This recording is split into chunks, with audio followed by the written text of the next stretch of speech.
Delivery boy branded shoe ಕಳ್ಳತನ ಮಾಡಿರುವ ಘಟನೆ ಬೆಂಗಳೂರಿನಲ್ಲಿ ಕಂಡುಬಂದಿದೆ. ಆರ್ಡರ್ ಮಾಡಿದ್ದ ಐಟಂ ತಂದು ಡೆಲಿವರಿ ಮಾಡೋದ್ರ ಜೊತೆಗೆ ಮನೆ ಮುಂದೆ ಇದ್ದ ಬ್ರಾಂಡೆಡ್ ಶೂಗಳನ್ನು ಡೆಲಿವರಿ ಬಾಯ್ ಕದ್ದಿದ್ದಾನೆ.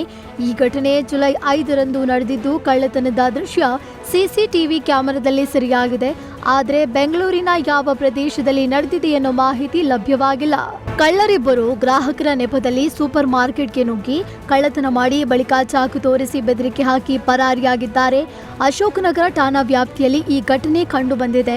ಕಳ್ಳರು ಕಳ್ಳತನಕ್ಕೆ ಮುಂದಾದಾಗ ಸೂಪರ್ ಮಾರ್ಕೆಟ್ನ ಓನರ್ ಇದನ್ನ ಗಮನಿಸಿ ಕಳ್ಳನನ್ನ ಹಿಡಿಯಲು ಯತ್ನಿಸಿದ್ರು. ಆದರೆ ಅಲ್ಲಿಗೆ ಬಂದ ಮತ್ತೊಬ್ಬ ಕಳ್ಳ ಚಾಕು ತೋರಿಸಿ ಇಬ್ಬರು ಪರಾರಿಯಾಗಿದ್ದಾರೆ. ಕಳ್ಳರ ಕೈಚಳಕದ ದೃಶ್ಯ ಸಿಸಿಟಿವಿಯಲ್ಲಿ ಸೆರೆಯಾಗಿದ್ದು, ಅಶೋಕನಗರ ಠಾಣೆಯಲ್ಲಿ ದೂರು ದಾಖಲಾಗಿದೆ. ಇಂದು ಡಿವೈನ್ ಸ್ಟಾರ್ ರಿಷಬ್ ಶೆಟ್ಟಿಗೆ ಹುಟ್ಟುಹಬ್ಬದ ಸಂಭ್ರಮ. ಈ ಸಂಭ್ರಮದ ಮಧ್ಯೆ ಚಿತ್ರತಂಡ ಕಾಂತಾರ ಚಾಪ್ಟರ್ 1 ಅಪ್ಡೇಟ್ ಕೊಟ್ಟಿದೆ. ಕಾಂತಾರ ಪ್ರೀಕ್ವೆಲ್ ಹೊಸ ಲುಕ್ ರಿವೀಲ್ ಮಾಡಿರುವ ಟೀಮ್ ಅಕ್ಟೋಬರ್ 2ರಂದು ಸಿನಿಮಾ ರಿಲೀಸ್ ಫಿಕ್ಸ್ ಅಂತ ರಿಲೀಸ್ ಡೇಟ್ ಅನೌನ್ಸ್ ಮಾಡಿದೆ. ಸದ್ಯಕ್ಕೆ ಕುಂದಾಪುರದಲ್ಲೇ ರಿಷಬ್ ಶೆಟ್ಟಿ ಬೀಡು ಬಿಟ್ಟಿದ್ದು, ಅಪಾರ ಅಭಿಮಾನಿಗಳ ಸಮ್ಮುಖದಲ್ಲಿ ಇಂದು ಹುಟ್ಟುಹಬ್ಬ ಆಚರಿಸಿಕೊಂಡಿದ್ದಾರೆ.